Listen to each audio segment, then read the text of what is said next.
Hey everyone, RogueGold here, and today we're back talking about my favorite game that feels like it doesn't exist, The Division Heartland. Just kidding, of course it exists. It has been quite a long time though, of course, since we've gotten any official news on it, and really I don't know when that will come. But I've said for a while that my predicted window for when this game will release is somewhere between July and September. For now I'm going to stick by that, and so because we are technically approaching that window, and because I love any excuse to talk about this game, today we're back with another topic that I've been very keen on covering for a little while, that being this upcoming spin-offs battle it is going to face upon entering the free-to-play market. Because as we draw closer to the second half of 2022, we're getting a better and better sense of what the game lineup is going to look like, what's going to be popular then, what will still be popular, and what kind of general environment Heartland is going to be entering into as far as attracting the attention of the entire gaming industry. And I also want to break down and discuss a bit what strengths I think the game is going to be bringing to the table. So, just a general discussion about this game that we know so much about. But it's going to be a good time, going to be fun, so I hope you will sit back, relax, and enjoy,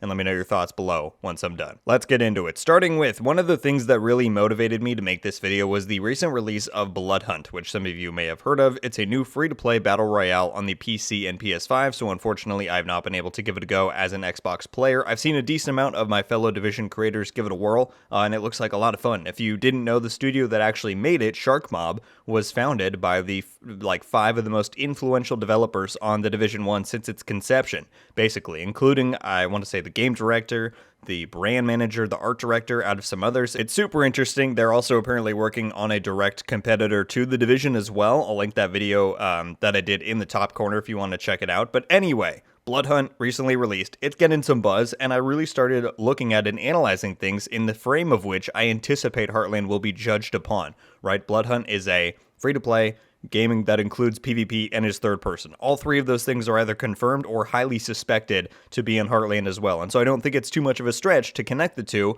And one of the super interesting things that I picked up on from listening to people's thoughts and opinions is how complex and freeform the movement of the game really is. You can scale things like entire buildings, leap huge distances, almost like bend backward and shoot enemies, all sorts of stuff. And so from what I've heard, that allows for some super satisfying gameplay and exciting moments, but it also creates a huge skill imbalance between those who are able to master it quickly and those who will take longer to do so or who lack the ability to become that proficient with it. It also creates a huge gap between controller players and keyboard and mouse players. So in that sense, it almost artificially creates a higher barrier of entry, even though the game is free to play. It's less accessible, you could say, to the entirety of the gaming audience and industry. And this is a problem and aspect that I've believed for a very long time, basically since it was announced, that the Division Heartland will not face in the least. Let me explain why. The Division, at its core, speaking in terms of actual gameplay, is a very simple game. You can walk, sprint, dodge roll, vault and climb, and take cover. It's an incredibly grounded experience despite how methodical and immersed you can eventually become with it over time. But to the wider gaming audience as a whole, the vast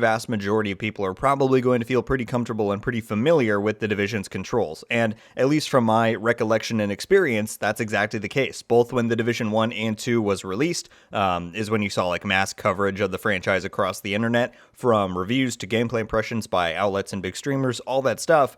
I can't recall a single complaint about how the game felt or played. Now, I'm sure someone doesn't like it, of course, but my point is, regardless of if you're a Division fan or Randy Joe, who has only ever played Minecraft before, people enjoy and can fall right into the Division's gameplay. Now, the problem, or at least the limitation, with Division's visibility before now is that it's always been behind a paywall, right? Both Division 1 and 2 were full-price $60 games. Obviously, they've both gone on sale plenty of times since then, but inherently, you're limiting your full potential audience by placing a price tag on your product. So it doesn't matter if the Division is the easiest, best handling game in the world. Some people simply aren't going to try it out, spend their money just to give it a try. Additionally, you have the problem of the casual gamer. Now, don't get me wrong, there are plenty of casual players whom I've met and spoken to in the comments and elsewhere who love the Division, appreciate the type of game it is, and enjoy popping in once or twice a week, working on a build, whatever, and that's great. But because of its intricacies and complexities with build making, stats, difficulty scaling, everything, that turns some people off. They might complete the campaign, but they're not going to feel the desire to invest dozens of hours into the end game. Not to mention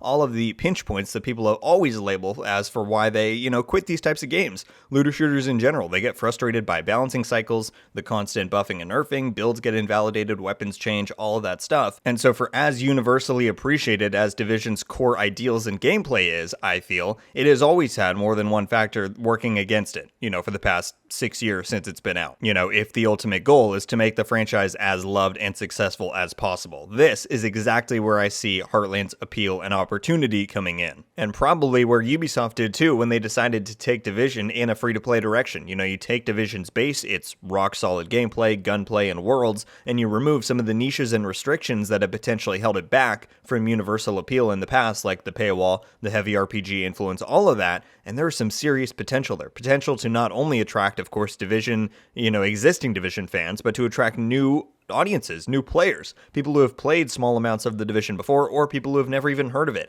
And that has to be the true goal if Red Storm and Ubisoft want to expand this IP and this universe, and if they want Heartland to be the mega success that I think it really can be. Now, of course, we don't know the full extent of Heartland's offerings as a game. I mean, zero has been said about it officially, but there have been plenty of leaks over time. I've stressed before just how important it is to wait for official information before making any conclusions, but I think it's fair to say that as a free-to-play title, it's safe to assume that whatever systems Heartland may adopt from its predecessors will likely be toned down to some degree to achieve that accessibility that I mentioned before, because that's exactly my point. If people love Bloodhunt right now, but some are turned off by its complex movement and whatnot, then just imagine what kind of impact and popularity Heartland could have if it shows up with Division's iconically loved gameplay and a much simpler gameplay premise and gameplay loop. No 6 different difficulties and 500 gear scores and this and that, but just a fun, focused premise. I swear I'm being unbiased as possible when I say that that could be huge. Again, we'll have to wait for more details to know for certain, but I hope that you can begin to see my point there of just how much potential Heartland is really bringing to the table. Now, that's half the equation, right?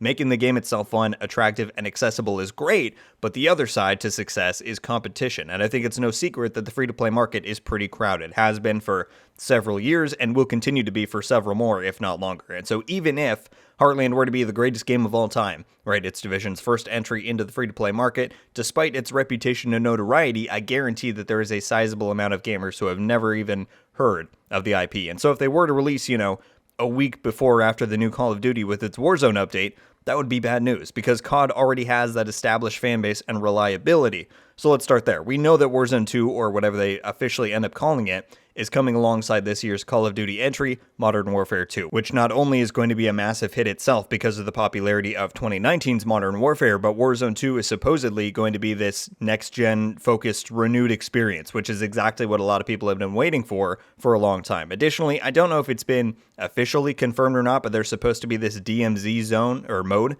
that's coming with and maybe mimicking BF 2042's Hazard Zone. It's a spin on the Escape from Tarkov style of things. I would imagine that portion of MW2 might be free as well. So either or both of those things are going to attract massive attention on the free-to-play market. COD games usually release around November, if I'm not mistaken, so that's certainly a big one to look out for. Another one I feel is important to point out is Arc Raiders. I did a short on this game back in December when it was revealed at the Game Awards. You may recall that. And it's a third-person free-to-play PvE game that's coming this year. It doesn't yet have a date, but December release wouldn't surprise me, a year out from when it was revealed. So that's a bit of a wild card. Then, of course, you have your staple free-to-play PvP titles like Apex Legends, and Fortnite just made a dedicated no-build mode, which has attracted a lot of attention. So in general, there's no good time to release Heartland, right? No matter when they do it, somebody's going to be distracted by another game. Some other game is going to be releasing or have a major update dropping. And I'm sure there's plenty of other free-to-play games coming out between now and the end of the year that I don't know about and didn't bring up.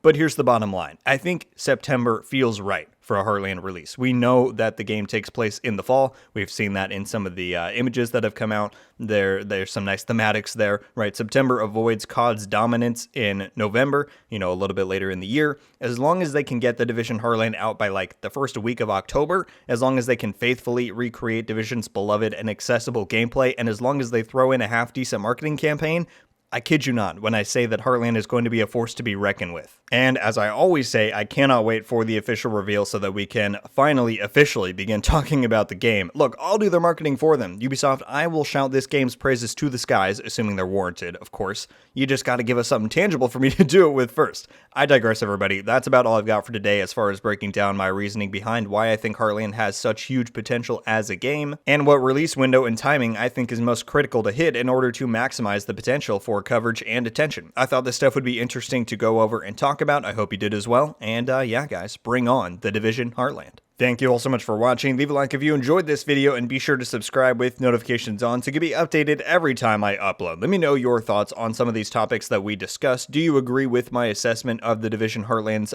potential to appeal to the entirety of the gaming industry? And what do you see as the game's biggest competitor heading into the back half of 2022? Whatever your thoughts on those things or anything else may be sure to let me know down below. I'll be very curious as always to read through them and talk some Heartland. It's been a while since we've done one of these, so this was fun to do. Hope you liked that thumbnail as well. I was pretty happy with how it turned out. But yeah, everybody, that's about all I've got for today. Once again, thank you all so much for watching. I hope you have a wonderful day, and until the next one, guys, RogueGold out.